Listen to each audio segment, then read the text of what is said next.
Hello दोस्तों, मैं दीपक DP कोलोड़ी में आपका स्वागत करता हूं। यदि आप इस चैनल पर पहली बार आए हैं तो इस चैनल को सब्सक्राइब कर लें और साथ ही बेल आइकन की घंटी को दबा लें ताकि मेरी हर नई वीडियो का नोटिफिकेशन सबसे पहले आपको मिले। आइए दोस्तों, आज की वीडियो में आप लोग को बहुत ही मज़ा आने वाला है। सो गाइज, इस वीडियो को आप जो है ना अंत तक देखिए और जो है ना इस वीडियो को एक लाइक ज़रूर करें। आज वीडियो में मैं आप लोग को 12th फिजिक्स चैप्टर 1 इलेक्ट्रोस्टैटिक्स बताने जा रहा हूँ। ये वीडियो का स्टार्ट करते हैं। कल मैंने आप लोग को जो ना इससे पहली वाली वीडियो में इंट्रोडक्शन प्लस उसके कुछ इलेक्ट्रोस्टैटिक्स फर्स्ट चैप्टर का जो डेफिनेशन बताया था, उसमें मैंने कल लास्ट टॉपिक बताया था आवेश का पृष्ठ घनत्व का डेफिनेशन प्लस उसका फार्मूला, एसआई मात्रक और विमीय सूत्र बताया था। आइए उसी फार्मूला पर आधारित एक क्वेश्चन है, उसको हल करते हैं। यदि किसी गोली की त्रिज्या 5 सेंटीमीटर है, गोला की त्रिज्या जो है 5 सेंटीमीटर दिया गया एवं कुल आवेश 31.41 माइक्रोकूलम्ब यानी म्यू माइक्रोकूलम्ब सी है, तब जो है ना गोले पर जो है ना आवेश का पृष्ठ घनत्व हम लोग को ज्ञात करना है। पृष्ठ घनत्व ज्ञात करना है। सो आइए प्रश्न में हम लोग को दिया गया है, आइए इसको हल करते। प्रश्न में दिया गया, प्रश्न से त्रिज्या दिया गया, गोले की त्रिज्या दिया गया r बराबर 5 सेंटीमीटर। इसको जो ना सेंटीमीटर में दिया गया, इसको मीटर में बदल लेंगे तो इतना हो जाएगा 5 × 10⁻⁻² मीटर हो जाएगा। ये सेंटीमीटर है, इसको 100 से भाग दे देंगे तो भाग देने का अर्थ है 5/100 होगा, तो 10 का स्क्वायर होता है तो वो पावर ऊपर में जाएगा तो नेगेटिव हो जाएगा। अब जो इसमें आवेश Q दे दिया है, कितना गोले पर जो ना आवेश इतना दे दिया है 31.41 × 10⁻⁻6 कूलम। आवेश का जो ना ऐसा यूनिट, आवेश को जो ना C से सूचित किया जाता है। इसमें जो ना हम लोग को पृष्ठ घनत्व मांग रहा है सिग्मा। आइए हम लोग कल पढ़े थे पृष्ठ घनत्व बराबर सूत्र होता है Q/A। Q/A कहने का अर्थ है आवेश बटे क्षेत्रफल होता है। आवेश तो ये Q रह जाएगा और क्षेत्रफल जो है ना गोला का क्षेत्रफल, गोला का क्षेत्रफल कहने का पृष्ठ क्षेत्रफल होता है गोला का। इसमें चूंकि पृष्ठ घनत्व का रहता है, यहाँ पे पृष्ठ क्षेत्रफल लेंगे गोला का, तो पृष्ठ क्षेत्रफल लिए यहाँ पे गोला का होता है 4/r² होता है। चूँकि इसमें कैपिटल R के जगह हम लोग को दे दिया गया है स्मॉल r है, तो वहीं उसी r का यूज करेंगे। सो आइए इसका मान बैठा के इसका जो है ना हल करते हैं, मान निकालते हैं। अब हो जाएगा सिग्मा बराबर हो जाएगा Q बराबर इसमें दे दिया गया 31.41 × 10⁻⁻6 दे दिया। अब जो है ना 4 गुना पाए जो है ना पाए का जो है इतना मान होता है 22/7 को जो इसमें डिवाइड करेंगे 22 में 22/7 में 22 में जो है ना 7 से भाग देंगे तो इतना आएगा 0.3 अंक तक गुना r² कहने का अर्थ है इसमें r जो है ना 5 सेंटीमीटर दे दिया गया है। r जो है ना 5 r का मान दिया है तो इतना हो जाएगा, तो इसका जो स्क्वायर करेंगे तो 5 का स्क्वायर 25 हो जाएगा और 10⁻⁻² का स्क्वायर होगा 10⁻⁻4 हो जाएगा। अब हो जाएगा इसमें, इसको ये तो कट जाएगा, यहाँ पे कितना 3.141 है, यहाँ पे है 31.41, तो एक ये जो यहाँ पे ये 3 शून्य ऊपर जाएगा, ये 2 आएगा तो एक बच जाएगा ऊपर में, तो ये सेम है तो कट जाएगा। तो अब बच गया ऊपर में 10 × 10⁻⁻6, 10⁻⁻4 है -6 है, तो ये ऊपर चल जाएगा। तो जब बेस समान रहता तो पावर जो है ना भाग में रहता तो घट जाएगा, तो घटेगा तो ये प्लस हो जाएगा, तो यहाँ पे -2 बच जाएगा। तो 10 × 10⁻⁻2 बटे 25 × 4 100 हो जाएगा। इसमें जो ना एक शून्य कट जाएगा, तब एक शून्य बच गया है। तो अब इसको जो ना फिर क्या करते हैं, ये 10 को जो है ना फिर इसको धनात्मक बना लेंगे तो ये हो जाएगा 10 × 10 का स्क्वायर हो जाएगा। फिर जो ना अब ये हो जाएगा, अब जब गुना में रहता है पावर सेम रहता है, आधार सेम रहता है तो पावर जुड़ जाता है, तो 10⁻⁻3 हो जाएगा। अब इसको जब हम लोग लिखेंगे तो ये ऊपर चल जाएगा तो 10⁻⁻3 क्या कहते हैं सिग्मा को जो है आवेश का पृष्ठ घनत्व को जो है ना हम लोग किससे कूलम पर उसका SI यूनिट, उसका जो है SI यूनिट क्या होता है कूलम पर मीटर स्क्वायर होता है। अब जो है इसको 10⁻⁻3 को ही इतना लिखे हैं, 10 ये 1000 को तो लिख सकते हैं 10⁻3 और यहाँ है गुना में 10⁻⁻3 6 है। तो यहाँ पावर में यानी प्लस पॉजिटिव है, यहाँ पर निगेटिव है, तो बच जाएगा 10⁻³ होगा, माइक्रोकुलम हो जाएगा। अब जो ना हम लोग इसका जो ना हम लोग जानते हैं कि ये सिग्मा बराबर फाइनली हो जाएगा 10⁻10 माइक्रोकुलम। माइक्रो का मान ही होता है, हम लोग इससे पहले वाली वीडियो में बताया था, एक म्यू बराबर होता है 10⁻⁻6 होता है, तो नोट्स में लिखाया था। तो ये हो जाएगा कूलम पर मीटर स्क्वायर हो जाएगा। सो गाइज आइए हम लोग जो ना नेक्स्ट क्वेश्चन देखते हैं। सो ये हम लोग का अगला क्वेश्चन है, आवेश का आयतन घनत्व से आप क्या समझते हैं? इसकी बीमीय सूत्र एवं एसआई मात्रक लिखने के लिए बोल रहा है। तो आइए हम लोग जो ना आवेश का आयतन घनत्व का पहले डिफिनेशन लिख लेते हैं और उसको समझते हैं। इसका इंग्लिश हो जाएगा वॉल्यूम डेंसिटी ऑफ चार्ज। आवेश का आयतन घनत्व का आइए डिफिनेशन पढ़ते हैं। इसका डिफिनेशन हो जाएगा, किसी चालक वस्तु, चालक कहने का जिसमें इलेक्ट्रिक पास होता है, करंट सब, किसी चालक वस्तु की प्रति एकांक, उसी में जो ना एक छोटा सा पार्ट एरिया ले लेंगे, जैसे ये चालक तार है, इसमें जो एक छोटा सा अंश ले लेंगे, तो ये होगा प्रति एकांक आयतन पर जो है विद्युत आवेश की परिमाण को, विद्युत आवेश की परिमाण को आवेश का आयतन घनत्व कहते हैं। इसे रो द्वारा, जैसे सिग्मा कल मैंने बताया था, सिग्मा इस टाइप से होता है, तो इसी को उल्टा देंगे तो ये रो हो जाएगा। रो द्वारा सूचित किया जाता है। यह एक व्युत्पन्न भौतिक राशि, व्युत्पन्न करने का अर्थ है ये जो है ना खुद से उत्पन्न नहीं हो, ये दूसरे के सहायता से उत्पन्न होता है भौतिक राशि। यह एक अदिश राशि है।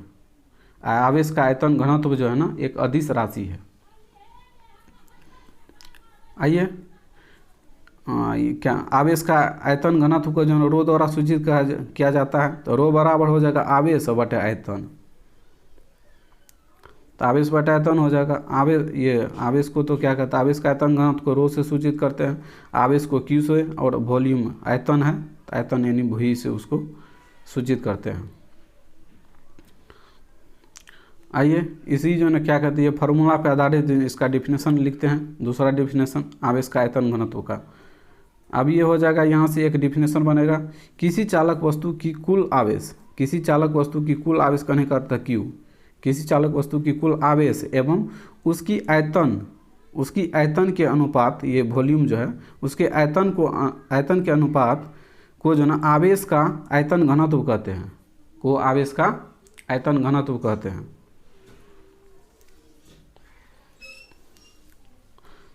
अब जो ना आइए आवेश का आयतन घनत्व का डिफिनेशन हो गया, तब इसका बीमीय सूत्र लिखना है, एसआई मात्रक लिखना, और एक एक्स्ट्रा में सीजीएस मात्रक भी जान लेते हैं। तो पहला हो जाएगा आवेश का आयतन घनत्व का जो बीमीय सूत्र हो जाएगा, हम लोग के फार्मूला से ही बीमीय सूत्र निकलता है। फार्मूला है क्यू बटे वी। क्यू बटे वी कहने का अर्थ है क्यू जो है ना आवेश है, आवेश बराबर होता है विद्युत धारा गुना समय, आई टी हो जाएगा। विद्युत धारा को आई से रिप्रेजेंट करते हैं और समय को टी से। अब वॉल्यूम आयतन है, यानी आयतन जब भी आएगा तो उसमें घन का चर्चा रहता है, क्यूब। तो वॉल्यूम रहे कि क्षेत्रफल ले, सब जो ना लंबाई होता है, लंबाई को एल से सूचित किया जाता है, तो एल क्यूब हो जाएगा। अब ये एल क्यूब जो ऊपर जाएगा तो इसको जो ऊपर ले जाएंगे तो पावर निगेटिव हो जाएगा, तो एल पर पावर -3 IT हो जाएगा।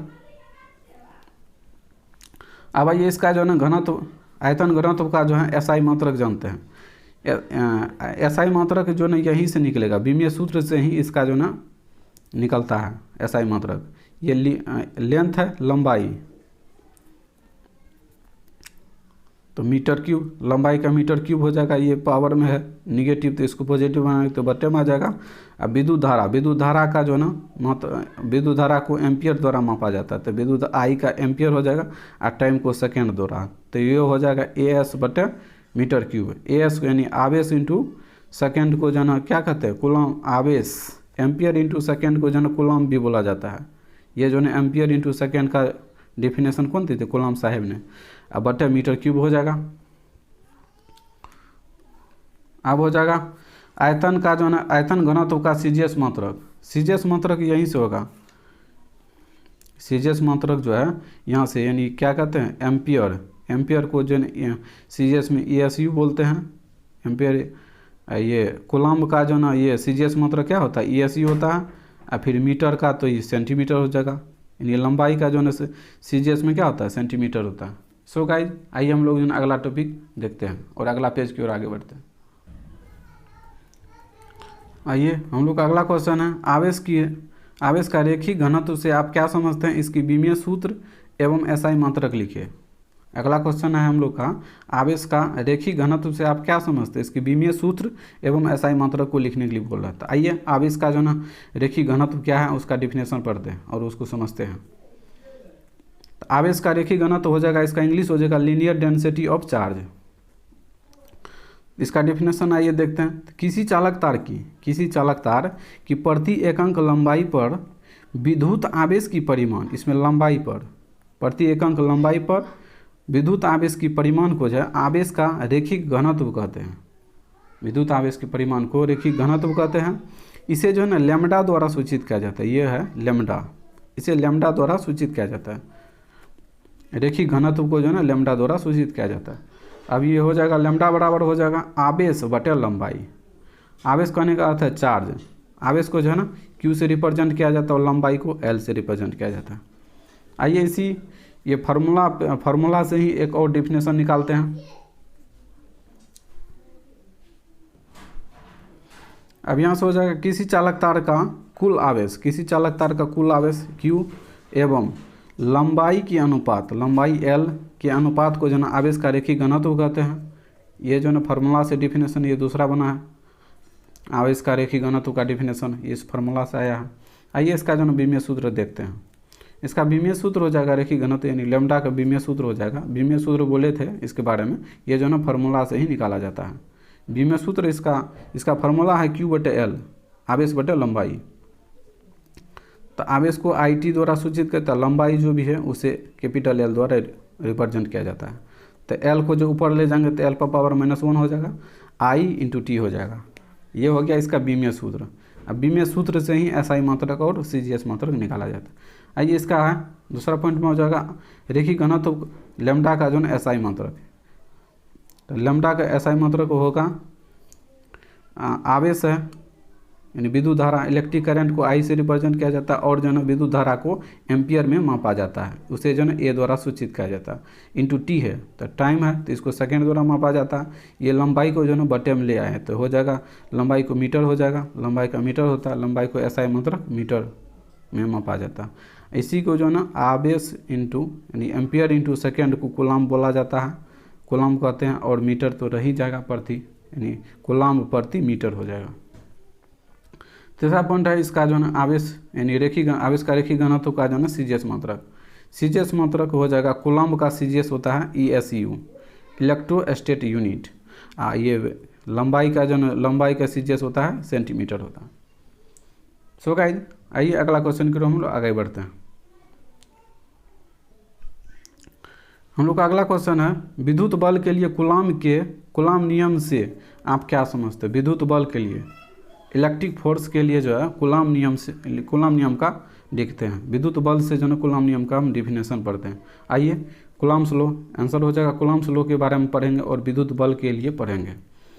सर्वप्रथम जो है फ्रांस के वैज्ञानिक कूलाम ने 1785 ईस्वी में अपनी प्रायोगिक करने का वो प्रैक्टिकल द्वारा प्रायोगिक अध्ययन के पश्चात दो कांस्टेंट बिंदुवत आवेश यानी लगातार यदि P है तो Q होगा, आवेश के बीच लगने वाला विद्युत बल को जो है ना कैपिटल F द्वारा रिप्रेजेंट किया के बारे में एक नियम दिए जिसे विद्युत बल के लिए जो है ना कूलाम का नियम कहा जाता है।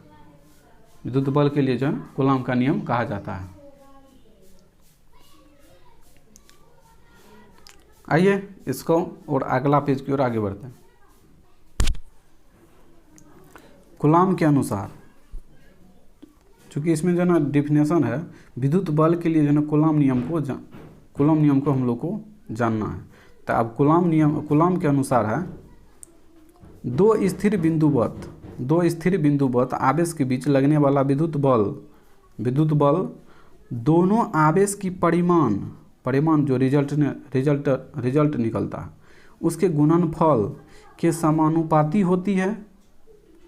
दो स्थिर बिंदुवत आवेश के बीच लगने वाला विद्युत बल जो है दोनों आवेश के परिमाण के गुणनफल के समानुपाती होती है तथा उसके बीच की दूरी के वर्ग के भी तो कर्मानुपाती होती है। यह है कूलॉम नियम, विद्युत बल के लिए कूलॉम नियम है। आइए इसको जो है ना समझते हैं। क्वेश्चन हुआ जो यहाँ पे भाषा लिखा गया है उसको यहाँ पे फिगर में ड्रॉ किया गया है।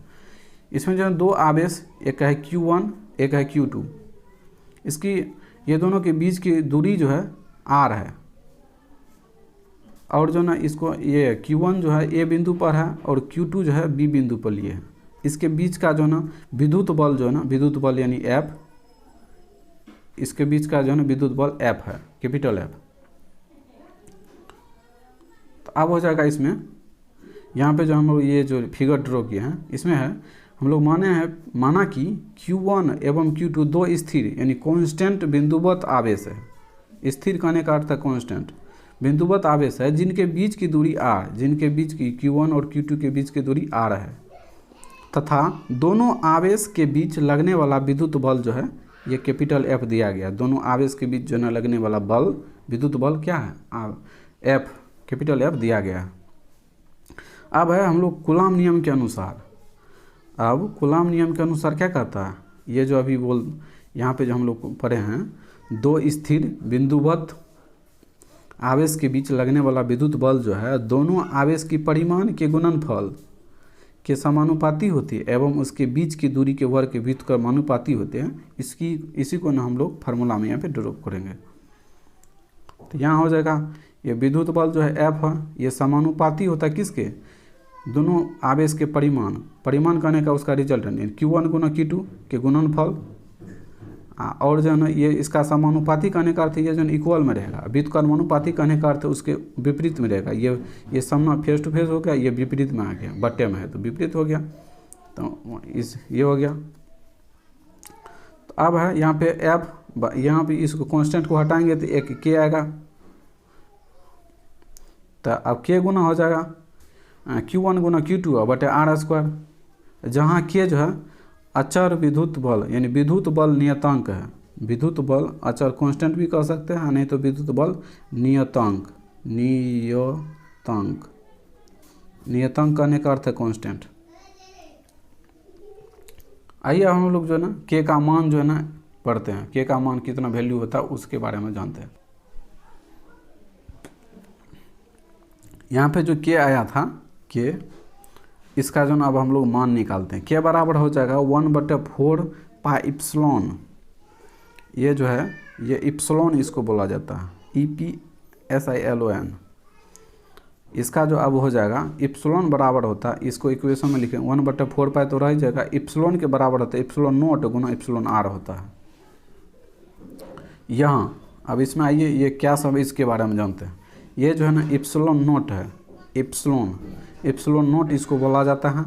ये क्या है, permittivity of vacuum, permittivity of vacuum यानी जो है ना निर्वात की विद्युतशीलता या विद्युतशीलता की दूसरे भाषा में परावैद्युतता बोला जाता है। इसका मान होता है, एप्सिलॉन का मान होता है 8.854 गुना 10⁻⁻12 कूलॉम्ब स्क्वायर न्यूटन पर पावर -1 इंटू मीटर पर पावर -1। इसको डायरेक्टली हम लोग बोल सकते हैं कूलॉम्ब स्क्वायर बटे न्यूटन मीटर स्क्वायर। इसको जो नीचे लाएंगे तो न्यूटन मीटर स्क्वायर हो जाएगा, कूलॉम्ब स्क्वायर प्रति हो जाएगा न्यूटन मीटर स्क्वायर। अब हो जाएगा ε/r बराबर, इसमें ε0 के बारे में जानिए, अब ε/r के बारे में जानते हैं। ε/r है रिलेटिव परमिटिविटी ऑफ मीडियम, माध्यम की सापेक्ष यानी माध्यम के ही सापेक्ष में होना चाहिए, माध्यम की सापेक्षिक विद्युतशीलता या परावैद्युतता है ε/r। सो गाइज आइए हम लोग अगला पेज की ओर आगे बढ़ते हैं। इसमें जो ना हवा के लिए ε/r का मान जो है 1 होता है और धातु के लिए ε/r का मान जो है ना इन्फिनाइट होता है, अनंत होता है। और जो ना दूसरे माध्यम के लिए यानी हवा एक माध्यम है और इसके अलावा भी कोई माध्यम हो सकता है, उसके लिए जो है ना ε/r का मान 1 से हमेशा बड़ा होता है। ये जो है ना 1 से ये ग्रेटर देन 1 है तो 1 से बड़ा होगा दूसरे माध्यम के लिए। अब यहाँ पे हम लोग जानते हैं कि एप्सिलॉन बराबर होता है epsilon not into epsilon R. इसको ना हम लोग finally absolute permittivity of medium कहते हैं, माध्यम की निरपेक्ष विद्युतशीलता। ये जो है माध्यम की निरपेक्ष विद्युतशीलता है एप्सिलॉन।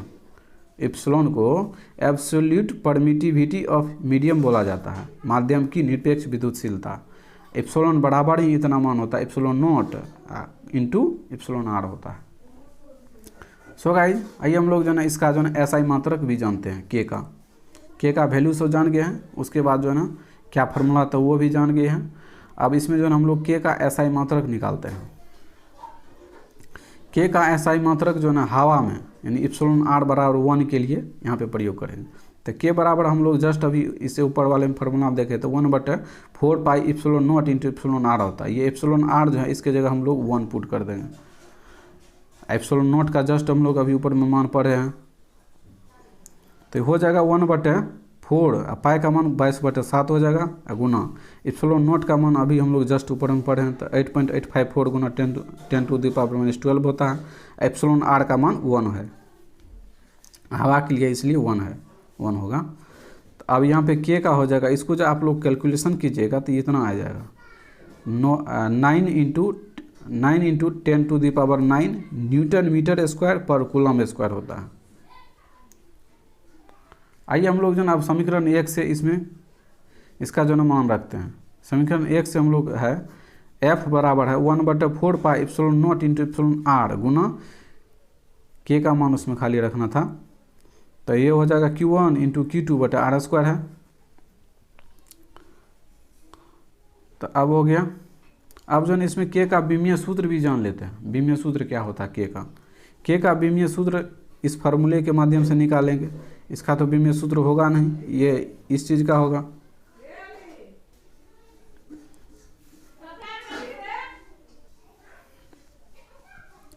तो के का विमीय सूत्र हो जाएगा F, इसमें तो F होगा ही F इंटू r² बटे ये जो r² है इधर चल जाएगा तो F इंटू r² हो जाएगा, Q1 इंटू Q2 हो जाएगा। तो F गुना r² बटे Q1 इंटू Q2 हो जाएगा। तो के का जो यहाँ से मान निकालेंगे तो यह है के, इसका जो फिर मान रखेंगे तो इतना मान इसका जो के बराबर इतना हो जाएगा तो ये के F गुना r² हो जाएगा और बटे में Q1 इंटू Q2 हो जाएगा। तब हो जाएगा F है बल फोर्स है, तो बल का जो ना विमीय सूत्र इतना होता है। हम लोग जो ना एक वीडियो में इसका जो सारा जितना होता है उसका विमीय सूत्र बता देंगे कि इसका क्या होता है। तो ये बल का इतना होता है mL/T⁻² होता है। ये r², r तो दूरी है, दूरी या लंबाई को L से रिप्रेजेंट किया जाता है तो L² हो जाएगा।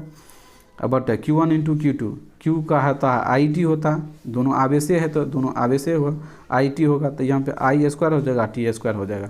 अब mL हो गया mL³ हो जाएगा, L² है L है तो L³ हो जाएगा और T है यहाँ पे -2 और यहाँ पे है T है +2 तो ये ऊपर जाएगा तो -2 होता है, T⁻⁻4 हो जाएगा, I⁻2 हो जाएगा ऊपर जाएगा तो mL³ हो जाएगा। ये L² L हो जाएगा तो L³ हो जाएगा। ये T⁻⁻2 है, ये T⁻+2 है तो ये ऊपर जाएगा तो T⁻⁻4 हो जाएगा, फिर ये I⁻2 ऊपर में जाएगा तो हो जाएगा। तो अब इसका ऐसा मतलब हो जाएगा के का ऐसा मतलब मास है,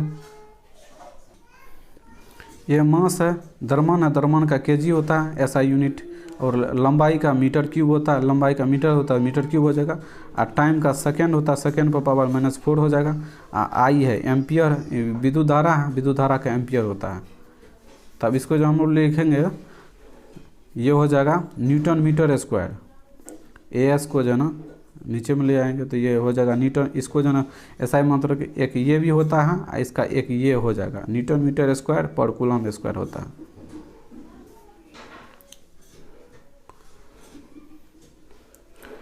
अब हो जाएगा इसका CGS मात्रक देखते हैं। CGS मात्रक इसी से होगा, kg की जगह ये द्रव्यमान का होता है ग्राम होता है CGS में, मीटर का लंबाई का सेंटीमीटर होता है, और टाइम का सेकेंडे होता है, और फिर जो है ये है क्या कहते हैं विद्युत धारा, विद्युत धारा का जो CGS में ESE होता है तो पावर -2 हो जाएगा। अब इसको या लिखेंगे तो न्यूटन का जो है CGS में डाइन होता है, मीटर का सेंटीमीटर होता है। और कूलम्ब का जो ना, कूलम्ब का क्या कहते हैं, ये सीजीएस में होता है ESU, तो ESU हो जाएगा, ESU पर स्क्वायर हो जाएगा। आइए हम लोग अगला पेज की ओर आगे बढ़ते हैं। अब जस्ट अभी हम लोग जो है ना के का मान पूरा के का कितना वैल्यू था वो पढ़े हैं, और SI यूनिट और CGS और उसका बीमीय सूत्र सारा पढ़ लिए। अब आइए उसमें जो है ना इप्सिलॉन R के बारे में पढ़ लिए। अब जो है ना इप्सिलॉन नोट का जो है, इप्सिलॉन नोट का बीमीय सूत्र पढ़ते हैं। इप्सिलॉन नोट का बीमीय सूत्र हो जाएगा, इप्सिलॉन नोट का ये फार्मूला होता है, तो ये हो जाएगा, क्या कहते हैं, 1/4πε R गुना Q1 × Q2 बटे F गुना, यानी F गुना R² हो जाएगा। तो अब यहाँ से जो है ना Q1 × Q2 है, तो आवेश दोनों आवेश है, तो IT हो जाएगा गुना में। ये है फोर्स, तो फोर्स का होगा mLT⁻² होता है, और ये R² है, तो R ये जो है दूरी है यानी लंबाई है, तो लंबाई का L² हो जाएगा। अब जो है ये m जो है ऊपर जाएगा तो m⁻⁻1 हो जाएगा। ये L³ है, तो L ऊपर, ये ऊपर जाएगा तो L⁻³ हो जाएगा। ये T⁻² है, ये है यहाँ पे +2 है, तो ये ऊपर जाएगा तो प्लस T⁻4 हो जाएगा। यहाँ पे जो है I गुना I² हो जाएगा, इतना हो गया। तो ये जो है क्या कहते हैं, इप्सिलॉन नोट का जो बीमीय सूत्र कितना, m⁻⁻1 L⁻³ T⁻4 I² हो जाएगा। ये जो है ना एग्जाम में अक्सर पूछा जाता है, आप लोगों ना इसको याद रखिएगा। अब जो है इप्सिलॉन नोट का जो है SI मात्रक क्या होगा, ये मास है, द्रव्यमान है तो इसका kg हो जाएगा, SI में लंबाई है तो ये मीटर हो जाएगा, टाइम है तो इसको सेकेंड में देते हैं, और जो है ना ये विद्युत धारा है तो विद्युत धारा को एम्पियर में मापते हैं, SI यूनिट। अब जो है इसको जो है दूसरे भाषा में कूलम्ब स्क्वायर प्रति न्यूटन मीटर स्क्वायर भी होता है इसका। तो अब हो जाएगा इसका ना इप्सिलॉन नोट का CGS मात्रक होता क्या, कि द्रव्यमान का होता है ग्राम, और लंबाई का होता है सेंटीमीटर, और जो है टाइम का सेकेंड ही होता है, और जो है क्या कहते हैं विद्युत धारा का जो है ये होता है ESU होता है, विद्युत धारा का ESU, ये स्क्वायर है तो स्क्वायर रह ही जाएगा। अब ये दूसरा जो हम लोग अभी इसका SI यूनिट देखे तो इसका CGS भी देख लेते हैं। तो कूलम्ब का होता है ESU होता है, तो ESU² हो जाएगा। न्यूटन का डाइन होता है CGS में, और जो है लंबाई का यानी मीटर को जो है ना CGS में सेंटीमीटर बोला जाता है। आइए हम लोग जो ना अब ये सारा कुछ जान लिए हैं, उसके बाद जो ना अब इसी पे आधारित, यानी इस पे आप इसी टॉपिक पे आधारित जो ना आंकिक प्रश्न यानी न्यूमेरिकल पर जो ना कूलम्ब नियम के लिए कुछ एक सारांश लिख लेते हैं। उसके बाद जो ना हम लोग न्यूमेरिकल बनाएंगे। सो गाइस आइए स्टार्ट करते हैं। इसमें पहला पॉइंट है SI पद्धति में जो है ना, यानी SI पद्धति में क्या होगा, बल बराबर होता है, विद्युत बल बराबर क्या होता है 1/4πε0 × इप्सिलॉन R गुना Q1 × Q2 बटे R²। ये मोड यहाँ पे इसलिए लगाया गया है ताकि इसमें आवेश कभी निगेटिव होता है कभी पॉजिटिव होता है, यानी आवेश जो है ना धनात्मक और ऋणात्मक दोनों होता है। इसलिए जब मोड में कोई भी रहेगा तो उसका वैल्यू क्या होता है, हमेशा पॉजिटिव ही आएगा। F बराबर हो जाएगा, अभी हम लोग जस्ट ऊपर में निकाले थे इसका वैल्यू, तो इतना हो जाएगा। तो 9 गुना 10⁹ होता है, गुना ये इतना का मान होता है 1/4πε0 का मान इतना अभी जस्ट हम लोग ऊपर में निकाले हैं, इंटू इप्सिलॉन R हो जाएगा, बट गुना Q1 × Q2 बटे R² हो जाएगा। SI पद्धति में इतना होगा विद्युत बल के लिए।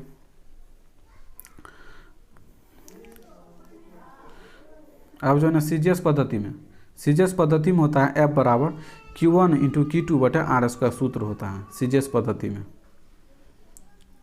अब आइए हम लोग तीसरा टॉपिक पे बढ़ते हैं।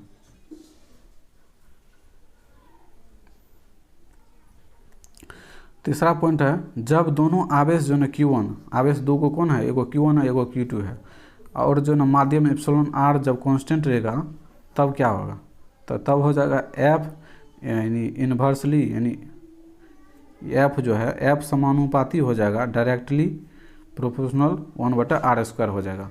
Q1 × Q2 ये कांस्टेंट हो जाएगा, यही बच जाएगा। तो अब जो है इसको ये समानुपाती को हटाएंगे तो ये हो जाएगा F बराबर, समानुपाती की जगह K का प्रयोग किया है 1/R², जहाँ K जो है ना विद्युत बल नियतांक है। आइए हम लोग जो है ना अगला देखते हैं और अगला पेज की ओर आगे बढ़ते हैं। तो अब हो जाएगा F गुना R² हो जाएगा बराबर कांस्टेंट हो जाएगा। तो यहाँ से जब कांस्टेंट रहेगा तो F1 इंटू आर स्क्वायर बराबर F2 गुना आर स्क्वायर हो जाएगा।